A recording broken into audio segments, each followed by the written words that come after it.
আমি আজ 5 দিন আইছি, আমি এখনো গোসল হয়নি আমি আর হচ্ছে পায়খানা হচ্ছে না, আমার হচ্ছে গরু খাদ্য দিতে পারছেনি, পানির ব্যবস্থা নেই,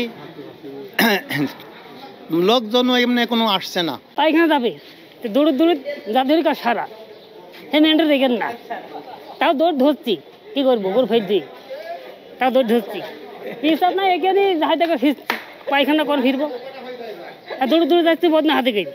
আমাদের জোরও দরকার এখন পানি, এখন পায়খানা, এখন ও তাও তো আমরা কোনো ব্যবস্থা করতে পারছি না, এখন কী করি আমরা বহুত করবো এখানে। তাহলে মানে পায়খানা প্রস্রাব আসলে কি করেন? খুব কষ্ট করে ওই বহু দূর যাচ্ছি, এখন গরু ঠেকাবো না, হে দেখে যাবো, গরু তো 3টি গরু চুরি হয়ে গেল এই হাঁটতে, আমরা এখন কি করতে চাই বলতে চাচ্ছি এই কয়দিন যে কী কষ্ট আমরা বহুত করছি, পানির পাচ্ছি নি, যে পানি পাচ্ছি নি, পায়খানা ফিরতে পারছি নি, খুব কষ্ট।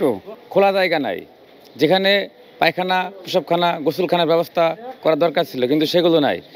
এমন সময় আছে ঝুলন্ত অবস্থা, রিক্সের ওপরে খুবই কষ্টের অবস্থা। এমন সময় দেখা যাচ্ছে খুব দূরত্ব হলেও সিকিউরিটি গার্ডকে যে বলে ভাই আমাদের তাও ওদের তো ঢুকতে দেয় না, তারপরে আমরা পোশাক পায়খানা খুব রিক্সের উপরে করতে হয়। মানুষের বাথরুম তো কখন আসবে এটা তো এখান থেকে দূরে যেতে কারো হতে কাপড় নষ্টও হয়ে যায়। তার অভিযোগটা আসলে হয়তো শুনতে মনে হতে পারে খুবই ক্ষুদ্র একটা অভিযোগ, কিন্তু এটা কিন্তু আসলে বাজার কমিটির যারা দায়িত্বে আছেন তাদের কিন্তু গুরুত্বের সাথে দেখা উচিত।